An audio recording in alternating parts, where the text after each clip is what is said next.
कितने बच्चे 5 4 ये नहीं है ना, फिर ऑनलाइन ही पढ़ लेंगे हम, चलेगा?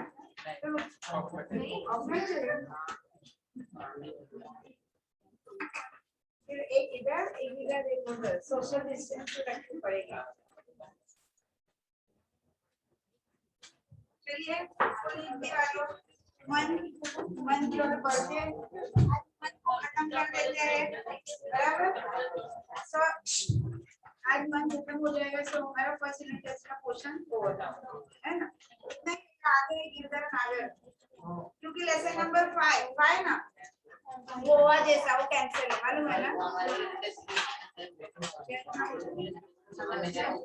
कैसे हो सकता है? हर एक स्कूल वाले अलग थोड़ी ना रखेंगे। आपको बोला है क्या? कौन सा स्कूल है? Saint Thomas lesson.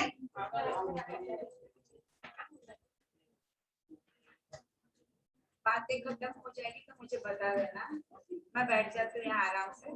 आप लोग बातें, क्योंकि 1 घंटे से पढ़ रहे हैं ना, 1 बजे आए होगे ना आप लोग?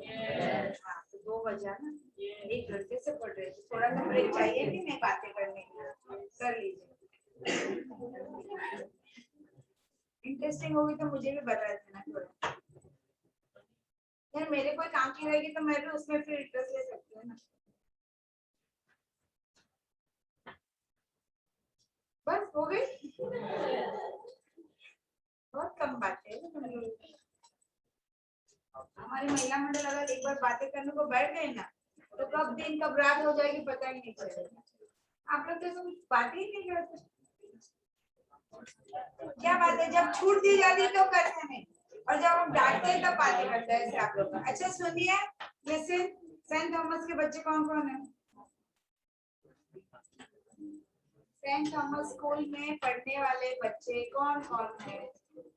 आपके स्कूल में फर्स्ट यूनिट टेस्ट का जो क्वेश्चन बताया वो लेसन नंबर 5 है, उसमें गोवा जैसा। टीचर बोली, टीचर ने पढ़ाई चाहिए। ये तो कैसे मम्मी ने बोला ये सब्जी बनाए तो खानी ही पड़ेगी, ऐसा हो गया। अगर नहीं पढ़ाया होता तो नहीं आता, क्योंकि ऐसा देखा जाए तो जो गवर्नमेंट के रूल्स के हिसाब से वो लेसन रिड्यूस कर दिया गया है, यानी कट कर दिया है। तो बहुत से स्कूलों में वो है ही नहीं। आई थिंक लेसन नंबर 2 और 5 लक्ष्मी भी नहीं है। अभी मैंने पढ़ा है तो वो आएगा, और स्कूल में नहीं पढ़ाया होगा तो नहीं आएगा, ऐसा भी हो सकता है। तो कहने का मतलब है, तो अभी क्या कर रहा है मुझे बताओ? वो लेसन पढ़ना है, आप लोग एक बार रीड कर लोगे, उसमें कुछ नहीं, क्योंकि क्या है लेसन में से सिर्फ पैराग्राफ यानी परिच्छेद आता है, उसके ऊपर से क्वेश्चन आंसर और कुछ नहीं। बाकी उसके पीछे का ग्रामर तो हमें करना ही है। गोवा जाना है, वहाँ इंतजार करके बैठा है। आओ आओ भाई और बहनों आ जाओ, ऐसा कह रहे हैं। चलिए चलो, मन के 2 कितने हमारे, आई थिंक 2 या 3 ही पद बाकी है ना अभी। 5 पद बाकी है। तो चीचवाड़ा वाला आपसे आगे है क्या? नहीं तो रेल की पटरी तक आए थे ना हम लोग? नहीं, वो यहाँ नहीं हुआ है क्या? एक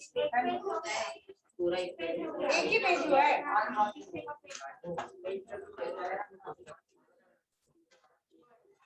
मैंने सोचा कि अपने काफी मात्रा में हो चुका है।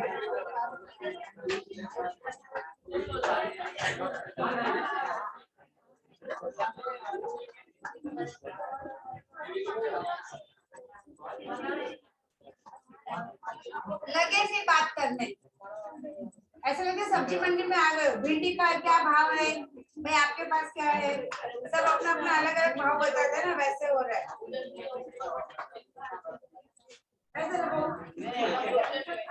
नहीं ऐसा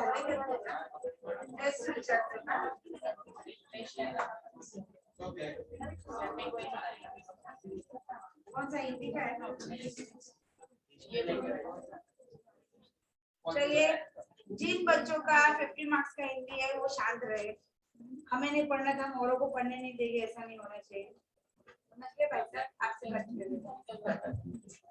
चलिए देन लास्ट लेक्चर में यहाँ तक हुआ था ना, मृत्यु को जीना जीवन विष पीना है जीविशा, वहां तक हो गया था, राइट। देन अभी आगे के हैं हमारे नेक्स्ट पेज के, ओके।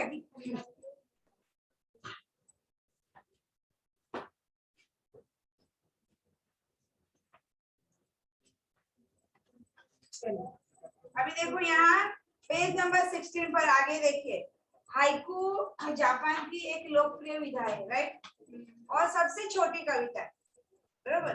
केवल 17 वर्णों की यानी 17 शब्दों की यह एक छोटी सी कविता है, पर दिखने में भले छोटी है पर इसमें बहुत गहरा भाव, यानी कम शब्दों में बहुत बातें व्यक्त करती है। और ये हर एक हाइकू एक संदेश देने का काम कर रहे हैं। जो हमारे लेखक कवि है विकास परिहार जी, उन्होंने हर एक हाइकू के माध्यम से कोई ना कोई प्रेरणा देने का प्रयास किया है। सीख मिल रही है ना हर एक हाइकू से। तो कहने का मतलब बोलते हैं ना, कीर्ति लहान मूर्ति लहान कीर्ति महान। कई बार दिखने में व्यक्ति छोटा होता है पर उसके पराक्रम कारनामे बहुत बड़े बड़े होते हैं। तो इसी तरह का ये हाइकू है, आपकी भाषा में आपको समझ में आने के लिए बता रहे कि दिखने में भले छोटे हैं पर इसमें बहुत गहरा भाव छुपा है। यानी कुछ लोग ऐसे होते हैं जो बिना बात के बड़बड़ करते हैं, उनके बातों का कोई मतलब नहीं होता। कुछ लोग ऐसे होते हैं हर एक समय मौन रहते हैं, और एक आध समय ऐसा आता है कि मौके पे चौका मार देते हैं, यानी बहुत गहरी बात कह देते हैं, यानी एकदम महत्वपूर्ण, मीनिंगफुल, समझ रहे हो। तो वही बात इस हाइकू के माध्यम से बताने का प्रयास यहाँ विकास परिहार जी ने किया है। चलिए आगे का हाइकू देखिए। मन की पीड़ा छाई बन बादल बरसी आंखें।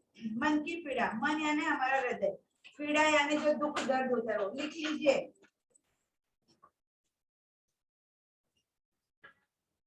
दुख दर्द जो भी लिखना है लिख सकते हो, आपको समझ में आएगा, ओके। हृदय, हृदय,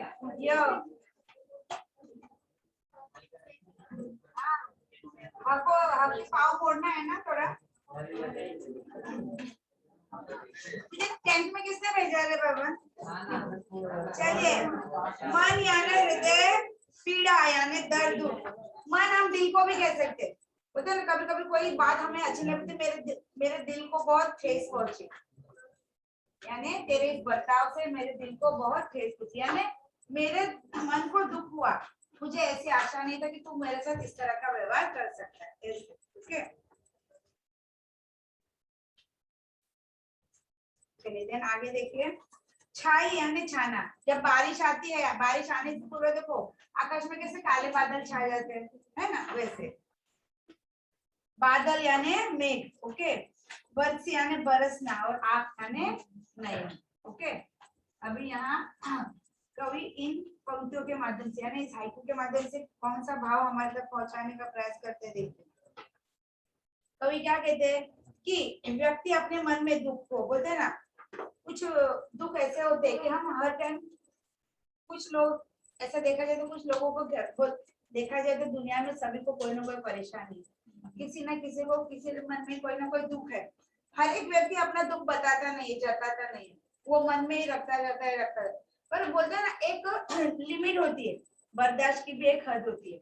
आज जैसे देखो नदी का पानी, बहुत बारिश होता है पर एक बार ऐसी बारिश होती है कि पूरा बांध टूट जाता है और नदी का पानी बाहर बह निकलता है। जैसे अभी फिलहाल हुआ था, देखो बारिश में रत्नागिरी साइड जहाँ जो नदी भर गई थी और किस तरह सब प्रलय यानी पानी का प्रलय। तो कहने का मतलब है कि मन की जो पीड़ा होती है, जो मन में दुख दर्द होता है, वो हम बर्दाश्त करते हैं, हर टाइम बर्दाश्त करते जाते हैं, पर एक बार ऐसा समय आता है कि वो बर्दाश्त की हद टूट जाती है, यानी हम उस पीड़ा को नहीं संभाल पाते, यानी उसे सह पाना बहुत मुश्किल होता है। तो वो पीड़ा, वो जो दुख, वो दर्द, बादल कैसे, बादल छाने के बाद कैसे बरसते हैं, तो उसी तरह वो हमारे आंखों से बरसने लगती है, यानी आंसू के माध्यम से। यानी हमारे मन में जो दुख दर्द होता है वो क्या होता है, आंसू के माध्यम से हमारे मन से बहने लगती है, यानी निकल जाती है। कहने में समझ रहे हो, मन की पीड़ा यानी मन में जो भी दुख दर्द, जो भी, जैसे आपने किसी के लिए बहुत कार्य किया है या आपने बहुत पढ़ाई की है, एक एग्जांपल, आप विद्यार्थी हो इसलिए ऐसा एग्जांपल दे रही हूँ कि आपने पढ़ाई बहुत की है, 10th में बहुत मेहनत की, पर आपका अच्छा रिजल्ट नहीं आया तो उस बात का दुख आपको मन में रहेगा, अरे मैंने इतना, और वो दुख कैसे कैसे निकलेगा, रोने से, यानी आंख में से आंसू आने से, यानी जो भी दुख आपने अंदर, आपका अच्छा रिजल्ट नहीं आया, आप एक ने आपको पूछा, दूसरे ने पूछा, आप उससे बोल दोगे, पर अगर आपके पेरेंट्स जो आपको प्यारा है वो अगर आपसे प्यार से बात करेगा, क्यों बेटा तुमने तो मेहनत की फिर इतने कम क्यों, तो अपने आप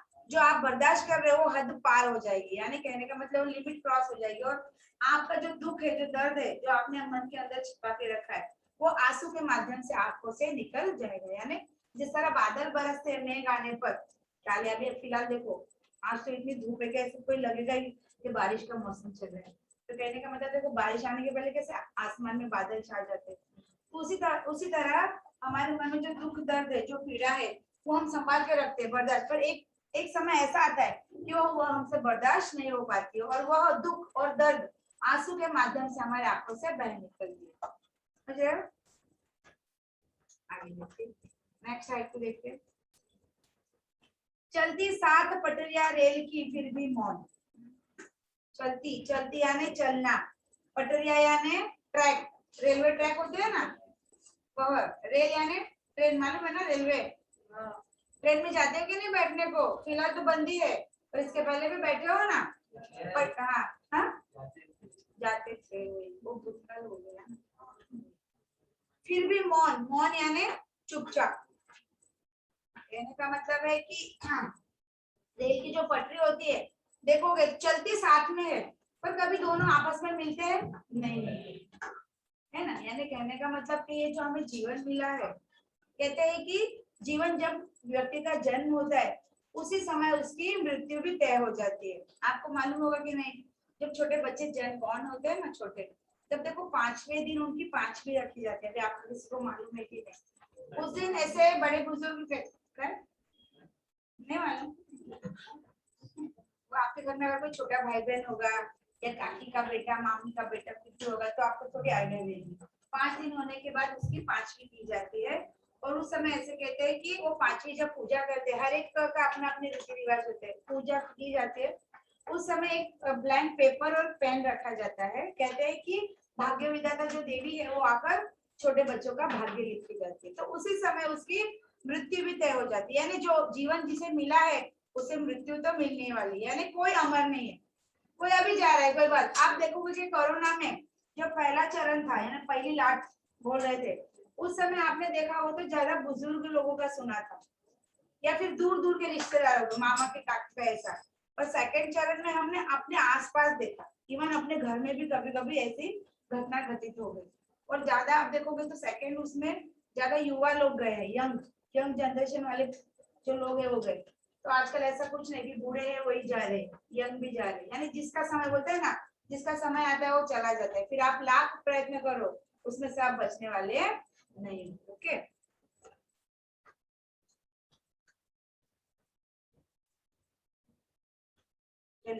देखो यानी कवि का कहना क्या है, इस संसार में हम आए अकेले और जाना भी अकेले, कोई हमारे साथ नहीं देता, यानी हमारा जो दुख है वो दुख हमें खुद कम करना है, हमें खुद अपना संघर्ष, जो हमारा संघर्ष हमारे जीवन का, उस संघर्ष को हमें खुद जीना है, कोई हमें उसमें से निकालने के लिए आएगा नहीं, कोई सहायता, आए अकेले जाएंगे अकेले, कोई बोले आए अकेले, बराबर, जाते समय आपकी किसी गहरी दोस्ती हो गई हो, उसको बोलेगा मैं जाऊंगा तो मेरे साथ आना, आएगा कोई?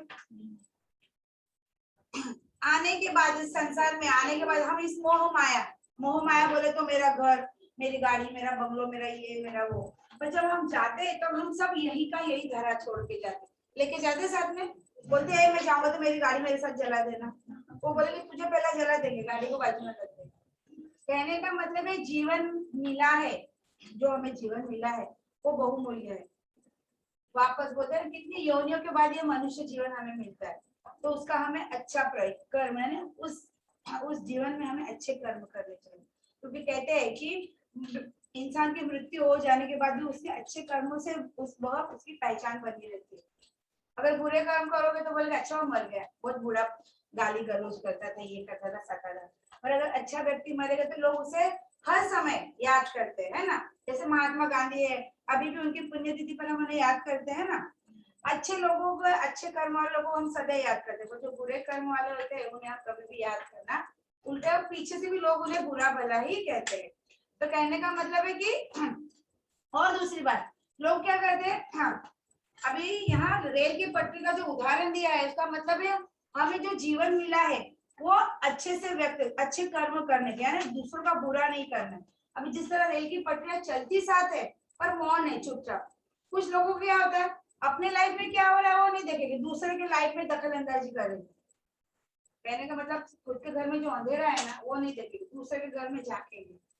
सभी को आदत है ये, हाँ, बोलते हैं ना ये मानव का नेचर है, स्वभाव। अभी मैंने कितनी भी अच्छी साड़ी पहनी है, मुझे दूसरे की साड़ी पसंद है। देखो आप एक एग्जांपल दे रही है जो सही है, सच्ची बात है वही बता रही। गर्ल्स का भी है, खुद का कितना भी अच्छा ड्रेस रहेगा फिर भी उसे दूसरों का ड्रेस पसंद आएगा, अरे तेरा ड्रेस अच्छा है कहाँ से लिया, महंगा होगा फिर भी उसको दूसरों का ही पसंद आएगा। अभी जैसे आप एग्जांपल, आपका रिजल्ट आया बराबर, आपको जैसे 80 मला से, फिर भी आप तुरंत दोस्त को पूछे तुझे कितना मिला, आप खुद के जान के खुश नहीं रहोगे। आपको खुशी किस बात की, उसको अगर उसको कम मिला तो ज्यादा खुश हो, और उसे ज्यादा मिला तो थोड़ा मन में जब देखो बोलते तो खेल रहा हूँ ये कर रहा हूँ। देखो कई बार ऐसा होता है, आप कभी भी अपने दोस्त को कॉल करो वो क्या बोलेगा, ऐसे ही बैठा हो कुछ नहीं कर रहा है, पर सही मायने में घर में चुपचाप स्टडी भी करता होगा। कहने का मतलब क्या है कि ऐसे लोग भी होते हैं जो बताते नहीं है कि हम घर पे क्या कर रहे हैं, हर टाइम ऐसे बोलेंगे। अगर बोलेंगे हाँ मैं पढ़ाई कर रहा हूँ तो तुम क्या बोलेंगे, अरे वो पढ़ रहा है तो मुझे भी थोड़ा पढ़ना चाहिए। अगर मेरा दोस्त घर पे पढ़ रहा है तो मुझे भी पढ़ना। अगर वो बोलेगा अरे मैं ऐसे गेम खेल रहा हूँ टीवी देख रहा हूँ, तो अरे वो भी तो कर रहा है चलो अभी भी, पर वो छुपे रुस्तम, वो कब पढ़ेगा और जब आपको पता कब चलेगा, जब रिजल्ट आएगा तब पता चलेगा अरे इसके इतने परसेंट, तब आपको आइडिया कि अरे ये चोरी छुपके भी पढ़ता है। तो ऐसा यानी हमें अपना रिजल्ट जानने में जितनी खुशी नहीं होती जितना दूसरों का। तो कहने का मतलब है कि रेल की पटरी क्या हमें उदाहरण एग्जांपल देती है कि जिस तरह वो साथ में रहती पर मौन रहती, यानी किसी के लाइफ में दखल अंदाजी नहीं करते, एक दूसरे को कोई जिस तरह जा रहे ट्रेन की पटरी जा रही वैसे, तो इंसान को भी अपने जीवन में अपने अपना संघर्ष, अपनी भी जो बातें उसी को देखते हुए आगे बढ़ना चाहिए, दूसरों के लाइफ में दखल अंदाजी करनी नहीं चाहिए। यही उद्देश्य इस हाइक का है। आगे देखिए, सितारे छिपे बादलों की ओट में सूना आकाश, सितारे मीन्स स्टार्स, ओके, छिपे यानी छुप जाना, बादलों की ओर, बादल मीन्स मेघ, ओके, ओट में, ओट यानी आड़, आड़ बोलते ना, जैसे अभी मैं एक दरवाजे के पीछे छुप जाऊंगी तो कहने ओट में यानी आड़ में, आड़, देखो वो शब्द आपके टेक्स्ट बुक में भी दिया है, वो शब्द आपके टेक्स्ट बुक में भी दिया है।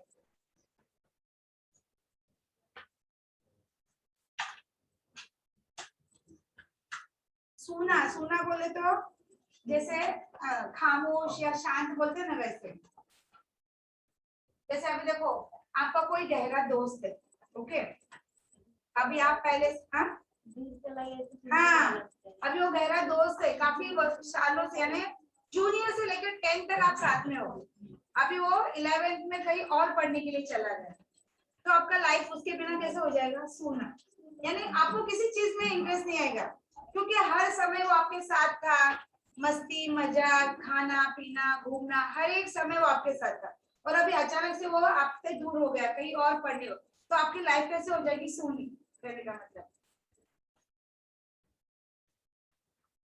आपको ऐसे एग्जांपल क्यों देती हूँ ताकि आपको अच्छे से समझ में आ जाए, ओके, है ना। अगर ऐसा सुना बोलोगे तो नहीं समझ में आएगा, पर ये एग्जांपल देकर आप समझ जाओगे कि सुनापन किसे कहते हैं जीवन में, ओके। तो कहने का मतलब है यहाँ कभी क्या कहते हैं कि आसमान में जो सितारे होते हैं परंतु बादल छा जाने के कारण उनमें ओट छिप जाती है और आसमान सूना हो जाता है। कहने का मतलब है कि आसमान में सितारे तो दिखाई देते पर कभी कभी बादल छाने की वजह से जो सितारे हैं वो बादलों की ओट यानी आड़ में छुप जाते हैं और हमें आकाश यानी आसमान कैसा दिखता है, सूना सूना, यानी एक भी स्टार नहीं दिखता।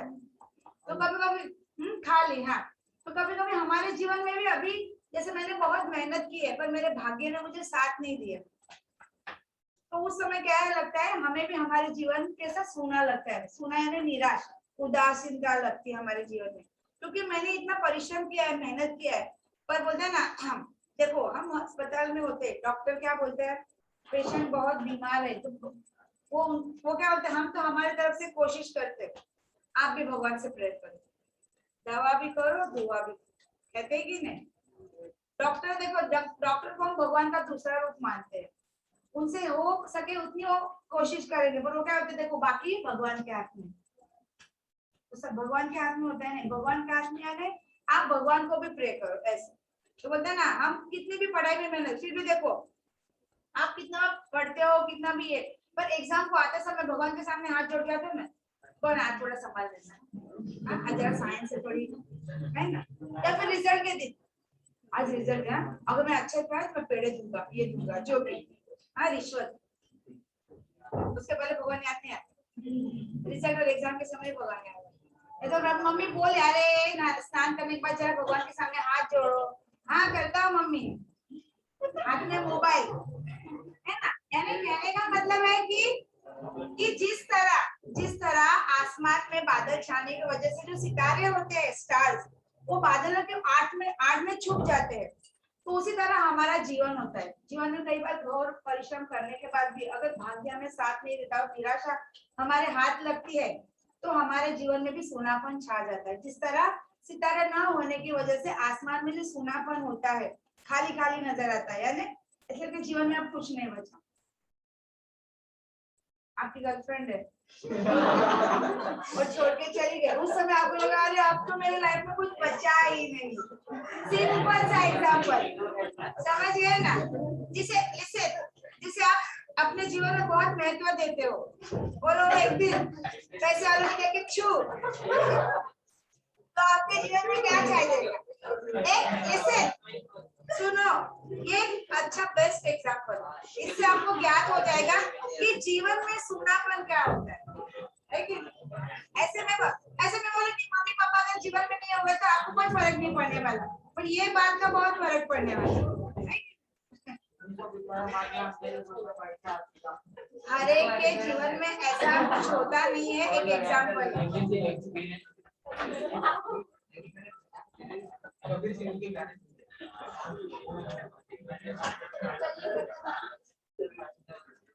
पर कबीर सिंह के लाइफ में तो पर्सन वापस लौट के आया था ना।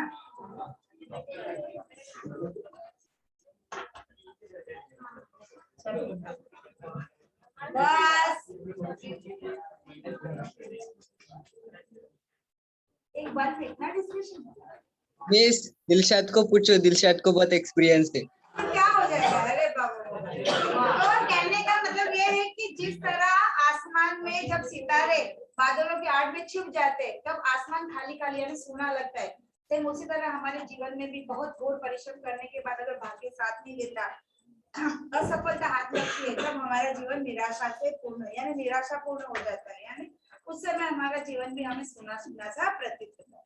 तो यही इसका संदेश है। ओके, चलिए आगे का देखते हैं। बस कबीर सिंह लौटा। तुमने दिए जिन गीतों को स्वर हुए अमर, दिए गीत यानी जो गाने होते, स्वर यानी जो सुर होते हैं, हुए अमर, अमर होना यानी अमर बोले तो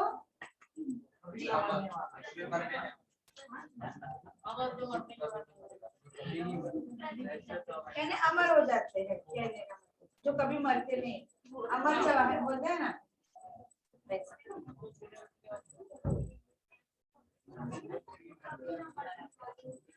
चलिए देखिए, कवि कहते हैं कि ईश्वर से बढ़कर इस दुनिया में और कोई शक्ति होती नहीं है। ईश्वर ने ही व्यक्ति को जीवन रूपी गीतों का स्वर दिया है, यानी कहने का मतलब है कि ईश्वर ने ये जो हमें जीवन दिया है और जीवन जीने की जो शक्ति दी है वो ईश्वर ने दी। ये हमारे जीवन में इतने परेशानियां संघर्ष वगैरह आता है, उसमें जो हम जिसे सहते हैं वो सहन करने की शक्ति हमें किसने दी? ईश्वर ने दी है, कहने का मतलब। और ईश्वर ने जो हमें जीवन दिया है क्या बहुमूल्य है। कुछ लोग बोलते हैं ना निराश हो जाते हैं, गलत गलत बात सोच लेते हैं, सुसाइड करना, छिछोरे देखा है ना? हाँ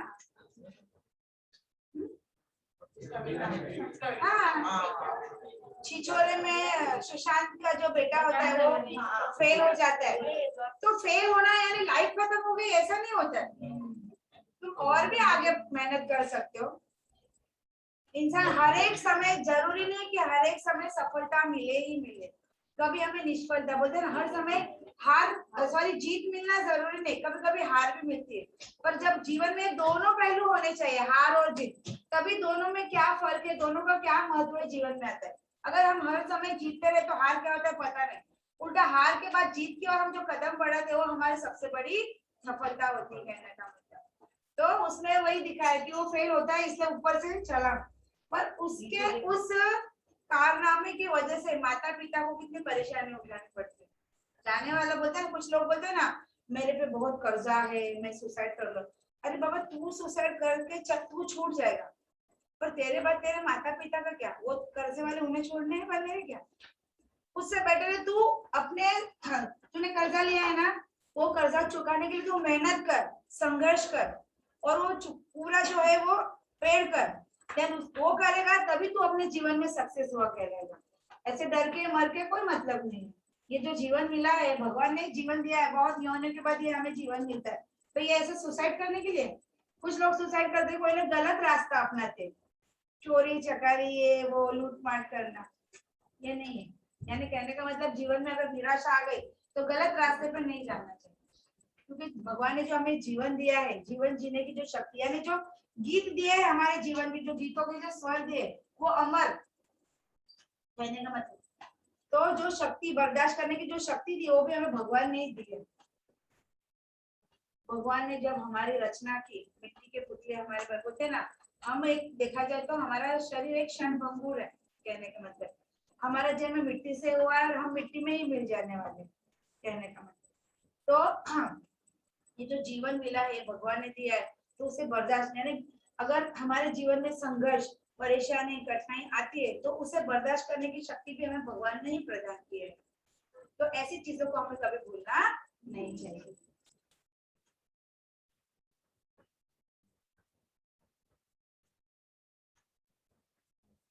हाँ देखो, यही कारण है कि व्यक्ति अपने कर्म कारण ही दुनिया में पहचाना जाता है, और कहने का मतलब है कि संघर्षों से दूर भागकर उल्टा उसका डटकर मुकाबला करके उसमें से हमें एक रास्ता निकालना है और आगे समाज में बढ़ना है। बोलते देखो समाज, समाज यानी आसपास के जो लोग है दुनिया, अच्छा करोगे तो सिर पे बिठाएंगे, बुरा करोगे तो वही लोग तुम्हें बुरा भला कहने वाले हैं, टारगेट।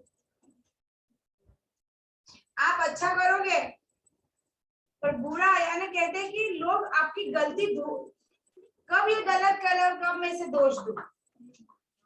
ज्यादा लोग अच्छा ही नहीं देखते, ज्यादा लोग क्या देखेंगे, बुरा ही। कब ये, जैसे अभी हमारे माता पिता समाज में एक अच्छे नागरिक है, तो कुछ लोग ऐसे होते हैं कि हम सोचते हैं कि कब इसका बेटा कोई गलती करे और मैं इसे कुछ बोलूं, यानी इस तरह का मौका ढूंढते रहते हैं, कहने का मतलब। तो कभी भी ऐसी कोई बात हमें नहीं करनी चाहिए। देखो असफलता तो जीवन में आती ही रहती है, और हमें उस असफलता को किस तरह सफलता की ओर मोड़ देना है उसका, वो आप लोगों के हाथ में है। अभी आपको मैं आती हूँ और टीचर्स आते हैं, आपको हमेशा बोलते हैं आपका 10th का ईयर है, 10वीं का साल है, आप अच्छी मेहनत करो करो। कुछ बच्चे करते हैं, कुछ बच्चे नहीं करते, पर उन बच्चों को बाद में पछतावा होता है, और उस समय फिर हमारी कई बातें उन्हें याद आती है कि अरे उस समय वो टीचर कहते थे कि बाबा राइटिंग सुधारो, ये करो, उस समय अगर मैंने सुन लिया होता तो आज मेरा रिजल्ट अच्छा आता उस समय। पर बोलते हैं ना समय किसी के लिए रुकता नहीं है, कहने का मतलब है समय किसी के लिए रुकता नहीं है। उस समय पर आपने अच्छा किया है तो उसका फल आपको अवश्य मिलेगा, पर आपने समय बर्बाद किया है तो फिर पछतावा। बोलते ना जब चिड़िया चुग गई खेत फिर पछतावा क्या हुआ थे। पहले ही अगर चिड़िया का बंदोबस्त कर लिया होता तो खेत बच जाता, और उस समय ध्यान नहीं दिया, चिड़िया ने सारे खेतों का नुकसान कर दिया, अब पछताने के अलावा और कुछ बचा नहीं। तो कभी वही कहते कि ये जो जीवन हमें मिला है वो अच्छे कर्म करने के लिए मिला है, और अच्छे कर्मों की वजह से इंसान की पहचान मरने के बाद भी बरकरार रहती है, यानी उसको मरने के बाद भी याद किया जाता। समझ रहे हो?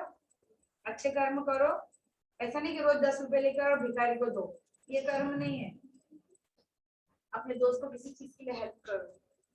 पर आजकल लोगों में क्या है, स्वार्थ की भावना है, निस्वार्थ सेवा कोई नहीं करता, स्वार्थ की भावना।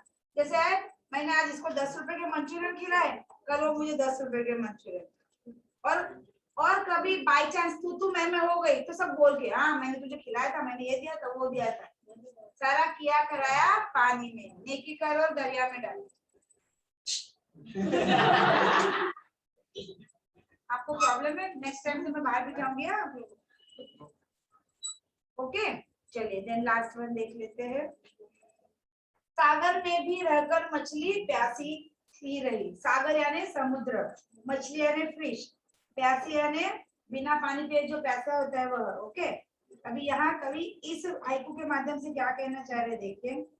कवि कहते हैं कि मछली सागर में रहती है ना, सागर का पानी कैसा होता है, खारा, है ना, इसलिए वो उसे पी नहीं पाती, ग्रहण नहीं करती, यानी मछली को खारा पानी पसंद नहीं आता, वो रहती है। एक और भी कहा आता है मालूम है ना, कि पानी में रहकर मगरमच्छ से बैर नहीं करना चाहिए।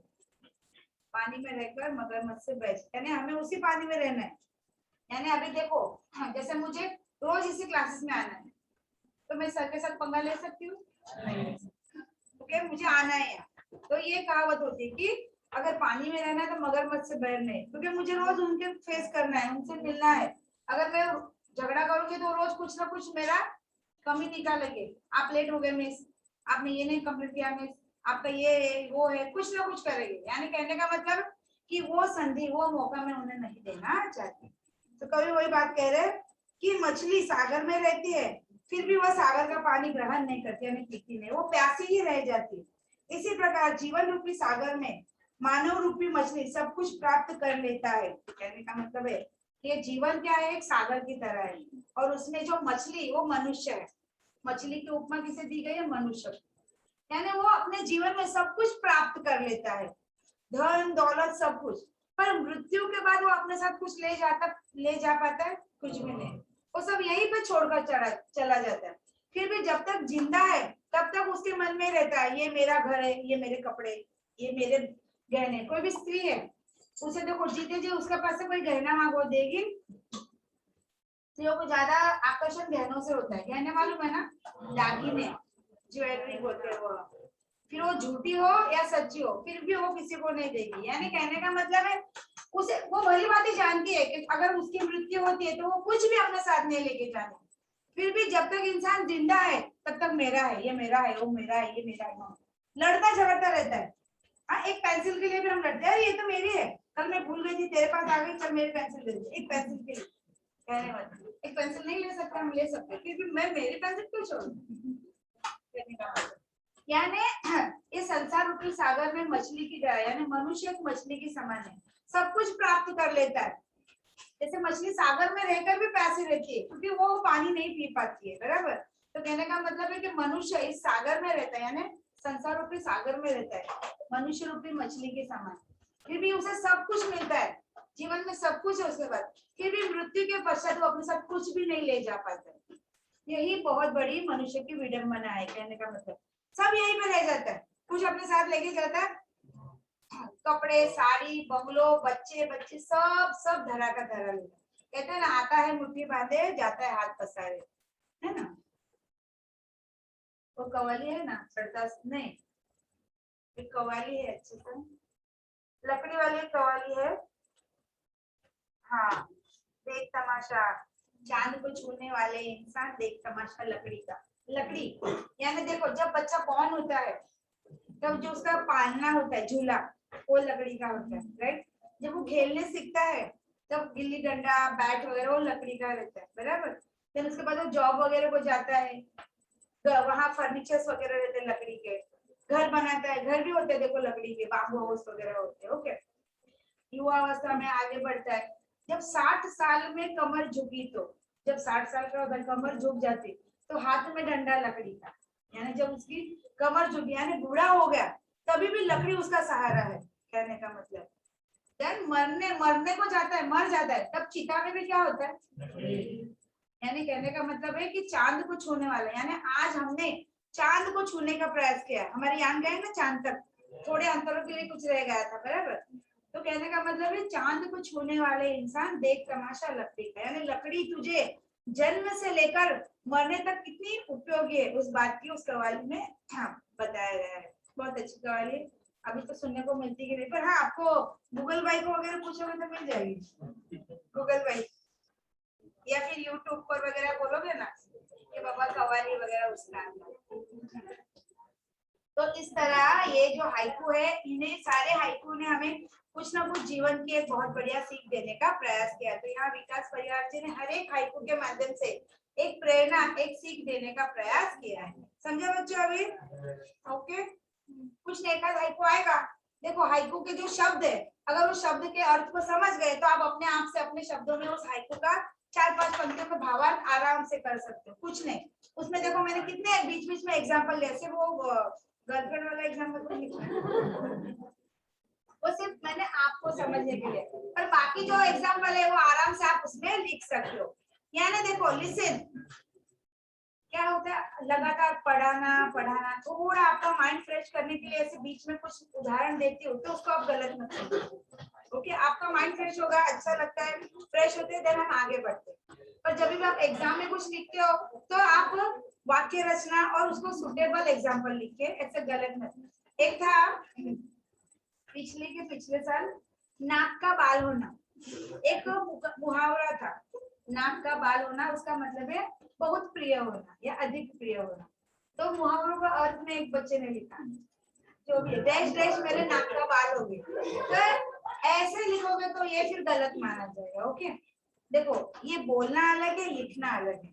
और जब भी मुहावरों का अर्थ लिखते हो या वाक्य प्रयोग करते हो तो वाक्य सुटेबल, वल्गर बोलते हैं ना, ऐसे बैड यूज करके शब्दों से नहीं होना चाहिए। एकदम वाक्य रचना उसकी सही ढंग से होनी चाहिए और उस अर्थ से, उस मुहावरे से वो सुटेबल होना चाहिए, ताकि पढ़ने वाला भी पढ़ के क्रोधित ना हो जाए।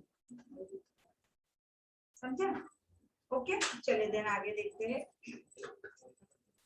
समझ में आया सभी को हाइकू में? हाइकू इधर से जाइकू, समझ में आइकू? सबके समझ में आइकू? ओके, बस तीन लाइन वाला एक एक पद है। और अगर इसका एग्जाम में अगर आता है कि दिए हुए 3 पदों का भावार्थ क्लियर किया तो आप आराम से कर सकते हैं। सिर्फ उन 3 पदों में जो शब्द है उन शब्दों के अर्थ आपको समझ में आने चाहिए। अर्थ एक बार समझ में आएगा तो आप आराम से उसका भावार्थ विस्तार से 3 का 4 या 5-6 लाइन भी आप कर सकते हो। क्योंकि हिंदी लैंग्वेज हमारी ऐसी है कि एक बार लिखने का शुरू हो गए तो चालू चालू चालू, हमारी कलम रुकने का नाम नहीं लेती है। ओके, पर हमें 10वीं कक्षा है, 3 घंटे का पेपर आता है, आपको एग्जाम में पेपर में सब कुछ आएगा पर लिखने के लिए समय बहुत कम पड़ेगा। इसलिए आपको अभी से हर एक चीज के लिए निर्धारित समय दे देना है। 15 मिनट में लिखा, जितना हो उतना छोड़ दो, आगे दूसरे टॉपिक पे जाओ। नहीं तो आप आधे घंटे तक एक ही लिखते रहे तो फिर आप पेपर कंप्लीट नहीं कर पाओगे। चलिए देन आगे बढ़ते हैं। चलिए देखिए पेज नंबर 16 पे ही देखिए, सूचना के अनुसार कृतियां करो, दिया है, दिखा उसी में हाइकू के बाजू में ही दिया है। देखो सूचना के अनुसार कृतियां करो, दिखा? हाँ देखो उसमें दिया है उचित जोड़ियां मिलाइए। अभी एक दिन ना मैं थोड़ा पेपर का पैटर्न लाके बता दूंगी। पेपर पैटर्न में क्या होता है, जो परिच्छेद आता है उसमें आकलन में संजाल कृति आता है, फिर सेकंड में शब्द संपदा आता है, देन लास्ट में स्वमत वगैरह आता है। तो कितने कितने अंकों के लिए आता है, किस तरह से आता है, किसमें क्या क्या होता है, वो सब मैं आपको एक बार पेपर पैटर्न है मेरे पास, वो मैं बता दूंगी, मुझे याद दिलाना। ओके चलिए, तो यहाँ दिया है उचित जोड़ियां मिलाइए। बेटा आपका एग्जाम तो 17 को ही है, कुछ बताया नहीं क्योंकि आपका तो मुझे पहले से क्वेश्चन पढ़ाना पड़ेगा ना। क्या है लेसन नंबर 1? सॉन सुगंध, खोया हुआ आदमी दूसरा, और तो तीसरा सरदर्द है, तो सफर का साथी दो हिंदी, इसी में लगाती हूँ हिंदी। चलो रनिंग वर्ड हो गया ना। चलिए देखो यहाँ दिया है उचित जोड़ियां मिलाई में, जिसमें और ब में देखो मछली, गीत, यस गीत के स्वर, रेल की पटरियां और आकाश। हाँ, तो ऐसे अगर जोड़ियां भी आएगी तो उसके पहले एक पैराग्राफ दिया रहेगा, उसी के ऊपर से आना है आपको। पर ये तो हमारा हाइकू है तो पैराग्राफ नहीं आएगा, तो उसमें क्या आएगा, कविता, यानी ये आएगी। जैसे इसमें 1-2 पद दिए रहेंगे और उसके ऊपर से आपको क्वेश्चन आंसर। देखो बेटा हिंदी में बहुत इजी है, आप स्कोर कर सकते हो, पर थोड़ा ध्यान दो। आपके मार्क्स कहाँ कट हो गए, एक स्वमत, एक उपयोजित, बाकी परिच्छेद यानी पैराग्राफ के ऊपर से तो आपको फुल मार्क्स मिलेंगे, ग्रामर में भी फुल मिल जाएंगे, पर आपको ध्यान देना है उपयोजित लेखन, जिसमें लेटर, कहानी, निबंध वगैरह बहुत आता है, वो भी इजी। अगर ध्यान दोगे लेटर में भी देखो आपको निर्धारित कर दिए थे, यानी 2 तरह के लेटर होते हैं, उसमें से किसी भी एक ही लिखना है, तो किसी भी एक का अच्छे से फॉर्मेट कर लो ना। ज्यादातर क्या आता है, पुस्तक मंगवाने हेतु आता है, शिकायत पत्र आता है, किसी तरह का आता है। दूसरा आएगा तो आगे में क्या आता है, एक तो आपके बर्थडे पे बुलाना है, या किसी अपने भाई बहन को बताना है, यानी कि बाबा तुझे एग्जाम में अच्छे से अंक लाना है वगैरह, बोलते हैं ना, क्या महत्व बताना है शिक्षण का या व्यायाम का वगैरह जो भी रहेगा। तो एक आधा फॉर्मेट अगर आप अच्छे से कर दो तो आराम से लेटर भी लिख सकते हो। कहानी किस तरह करना है वो मैं आपको बाद में बताऊं। तो इसके पहले मैंने निबंध का भी बताया कि हमें पहले जैसे निबंध लिखने नहीं है, हमें अभी निबंध को डेकोरेटिव करना है, बताया था ना, उसमें मुहावरे, कहावतें, कविता की पंक्तियां, दोहे, सुविचार,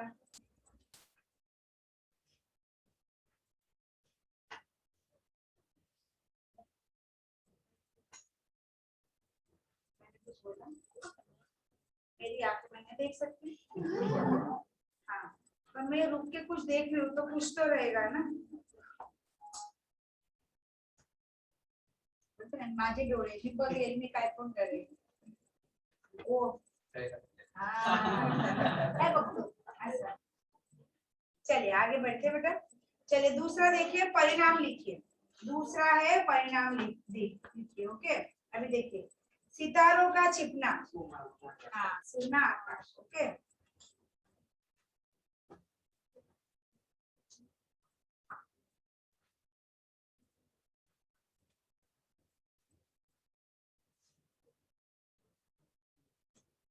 सितारों का छिपना यानी सुना। देन तुम्हारे गीतों का स्वर देना,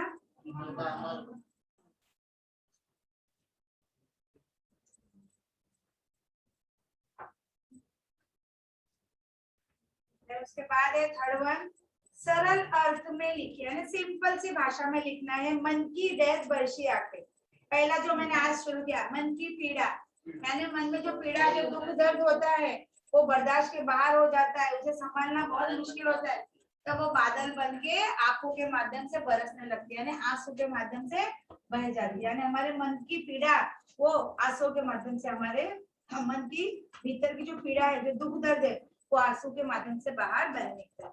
वैसे आपको सिंपल सरल शब्दों में लिखना है। यहाँ शब्द संसार दिया है, हाइकू पढ़ते समय जो भी कठिन शब्द दिए थे वो भी आपको लिखना है, शब्द संसार लिखना है। देन इस साइड आ जाइए, पेज नंबर 17, सूचना के अनुसार कृतियां कीजिए। और एक बात मैंने बताया आपको, एग्जाम में जिस तरह की कृति, जिस तरह का संचार दिया है, आपको उसी तरह के बॉक्स बनाने हैं, अपने मन से नहीं लिखना है। बहुत से बच्चे हेडिंग लिखते हैं 1 2 3 करते हैं, नहीं, जैसा दिया है वैसा ही करना है, नहीं करोगे तो हाफ मार्क्स कट। स्क्वायर है स्क्वायर, रेक्टेंगल है रेक्टेंगल, राउंड शेप है राउंड, सॉरी राउंड शेप है तो राउंड जो है। और एक बात, जो भी आपका आंसर है उन बॉक्स के अंदर ही आना चाहिए, अगर उसके बाहर गया तो हाफ मार्क्स कट। वो आपको इतना इजी करके देते हैं तो ध्यान भी उतना देते हैं। पैराग्राफ के ऊपर से क्वेश्चन आंसर तो छोटा बच्चा भी 6 7 का भी पढ़ के दे सकता है, और 10 के बच्चों को दिया है तो उसमें कुछ तो दिया है ना, तो कहने का मतलब जो भी आपका आंसर है वो उन बॉक्स के बाहर नहीं जाना चाहिए। और बॉक्स ड्रॉ वगैरह पेंसिल वगैरह नहीं, पेन से बिंदास करना है आपको।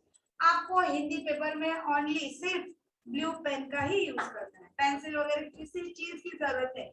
इवन विज्ञापन एडवर्टाइज करते हो ना, उसमें भी बॉक्स वगैरह पेन से ही बनाना है, पेंसिल नहीं। और बहुत से बच्चों को ऐसा हो गया विज्ञापन में हमें चित्र वगैरह ड्राइंग करना है, ड्राइंग के एक्स्ट्रा मार्क्स नहीं होते हैं, ड्राइंग करो या ना करो कोई फर्क नहीं पड़ता है। नहीं तो बच्चों को लगता है ड्राइंग करोगे तो एक्स्ट्रा मार्क्स मिलेंगे, तो अगर आपके पास एक्स्ट्रा समय है, कोई काम धंधा नहीं, कुछ आ नहीं रहा है तो करते बैठो, पर वो करने की जरूरत नहीं है। हमें अपना टाइम वेस्ट करना नहीं है, सीधा जो है वो।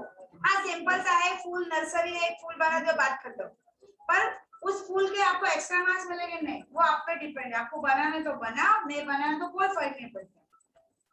सिर्फ आपको विज्ञापन में दी हुई विशेषताओं को ध्यान देना है, केंद्रित करना है।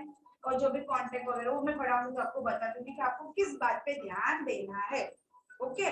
और एडवर्टाइज जो बनाते हैं विज्ञापन, वो आकर्षक और छोटी होनी चाहिए, ऐसा नहीं पेज भर के। कहानी भी, कहानी का मेन उद्देश्य शीर्षक, देन सीख, देन बीच में 3 पैराग्राफ, शुरुआत, मध्य और अंत। नेक्स्ट पीरियड से आप लोग बाहर जाओगे ना, आप तो जाओगे ही जाओगे। कहाँ थी मेरी गाड़ी? कहानी पर। एक बोलूं, कई बार ना हम घर से जब आते हैं ना आप लोगों को पढ़ाने, तो हम दिमाग में ऐसे अलग अलग एग्जाम्पल लेकर आते हैं कि आज बच्चों को ये बताऊंगी, ये कहूंगी, ये। और ऐसे बीच में कभी कभी हम डिस्टर्ब हो जाते हैं ना ऐसे कुछ बच्चों से, तो फिर जो सोच के आए ना वो भूल जाते हैं। और अभी हमारी आप जितनी एज नहीं है कि सब कुछ बातें हम दिमाग में रखें। अभी मैं पढ़ने जाऊंगी तो मैं पढ़ने, अब मेरा काम है सिर्फ पढ़ाना। अगर अभी मैं 10वीं की एग्जाम दूंगी तो मेरे को 0 मिल जाएगी, नहीं हो पाएगा इतना अभी मुझसे, क्योंकि अभी वो मेरी एज नहीं रही। अभी आप लोगों की एज के स्टूडेंट यानी विद्यार्थी जीवन है, अभी सिर्फ आपको वही पढ़ाई। अभी मेरे दिमाग में बहुत कुछ है, घर संभालना है, बच्चों को संभालना है, पति का ध्यान रखना है, खाना पकाना है, ये करना है, वो ये सब बातें यहाँ रखनी है, ऊपर से आपको आके पढ़ाना है। और उसमें भी थोड़ी जगह अगर कुछ एग्जाम्पल रख के आती तो ये लोग छीन लेते, डिस्टर्ब कर देते, तो जो भी बात होती है बताना हम भूल जाते। अभी आपकी एज क्या है? 14, चलो 15 समझ लिया। एक एग्जाम्पल, आप लोगों की एज समझ लिया 14 या 15। अभी मेरी कितनी है?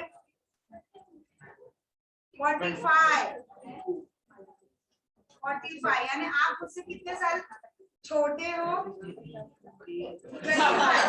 25 ना? फिर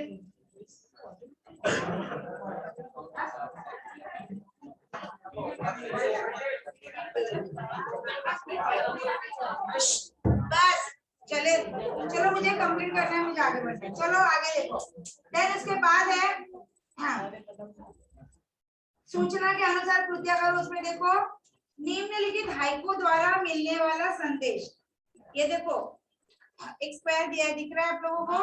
उसमें लिखा है निम्न, यानी नीचे जो हाइकू के दिए हैं पद, उसके द्वारा मिलने वाला केवल संदेश लिखना है। तो क्या संदेश? देखो पहले में दिया है, करते जाओ पाने की मत सोचो जीवन सारा।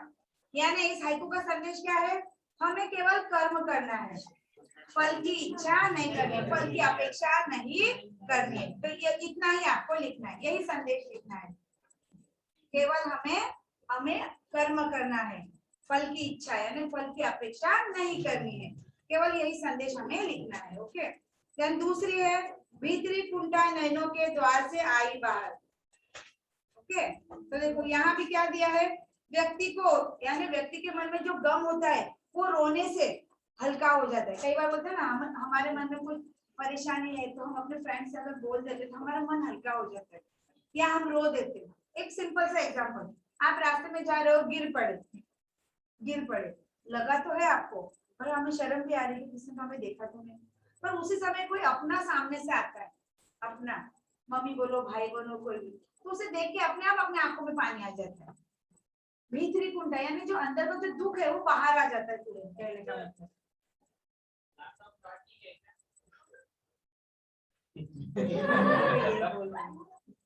हेलो बच्चों, कोई है ही नहीं है? Yes miss. सॉरी है।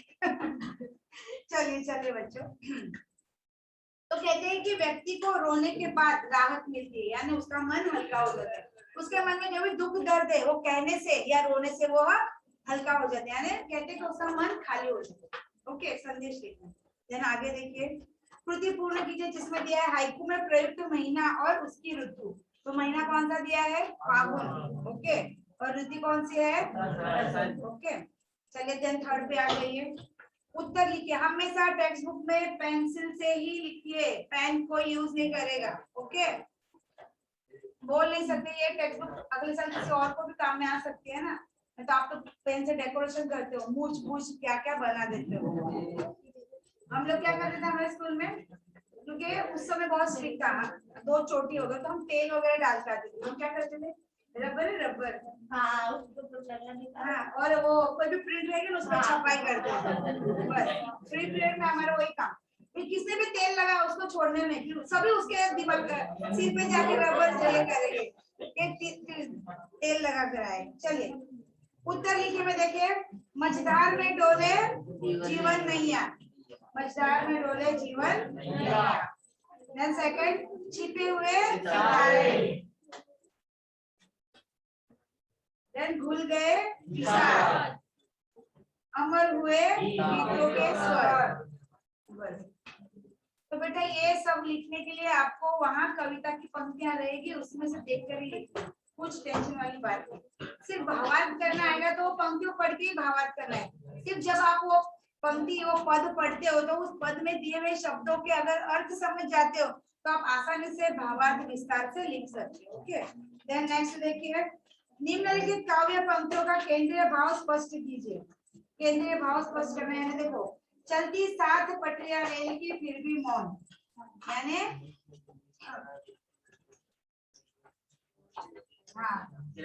हाँ, ऐसे दुनिया में इंसान आता अकेला है, जाता भी अकेला है, वो किसी को अपने साथ नहीं लेके जाता है, बराबर। इस तरह व्यक्ति को अपने जीवन में स्ट्रेट फॉरवर्ड रहना चाहिए, किसी के लाइफ में कोई दखलंदाजी करनी नहीं चाहिए। अपना जीवन देखो, बोलते हैं ना, लोग अपना घर में अंधेरा करेंगे और दूसरे के घर में दिया दिखाने जाते हैं। पहले तुझ्या जीवनात किती अंधार आहे ते बघ, बाद में दूसरों को रोशन करने का है ना। हमारे घर में कुछ भी परेशानी है वो नहीं, दूसरे की परेशानी जानना हो। झगड़ा हुआ, देखो बाजू के घर में अगर आवाज आए तुरंत अंकल बोल रहे, आंटी बोल रहे, कोई तो बोल रहे, नहीं दूसरा किसी का आवाज आ रहा है, तुरंत हम जाएंगे। ये बोलते हैं एक मानवीय ये है, स्वभाव है उस तरह का। लड़ाई झगड़ा हुआ तुरंत, हम बिल्डिंग में रहते हैं और रास्ते पे से आवाज आएगा तो हम तुरंत बालकनी में दौड़ गए, किधर से आवाज आ रही है, कौन लड़ रहा है, कौन चिल्ला रहा है, कौन बोल रहा है ना, तुरंत। चलिए तो नेक्स्ट देख लीजिए, कांटों के बीच खिलखिलाता फूल देता प्रेरणा, यानी देखो प्रकृति इंसान को प्रेरणा देती है कांटों के माध्यम से, यानी फूल कांटों के बीच में रहकर भी इस तरह खिलखिलाता है, यानी वो हंसता है, यानी उसको गम है पर वो दिखाता नहीं है, कहने का मतलब। तो उस मनुष्य को भी जीवन में परेशानी आएगी तो उस परेशानी का सामना करते हुए सफलता का मार्ग अपने आप से बनाना है।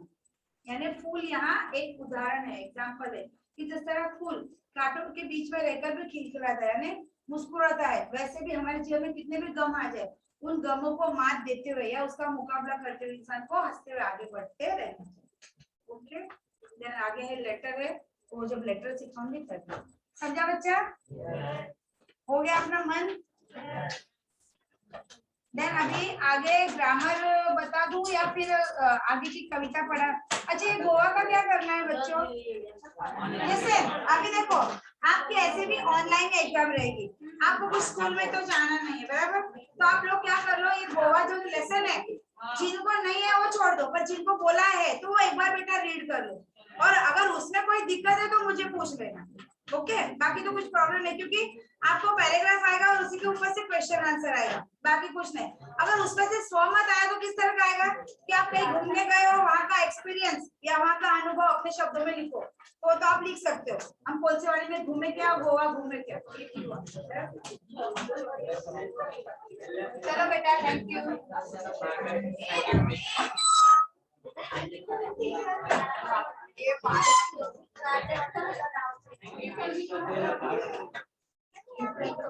चलो geometry, online people geometry books निकाल लो।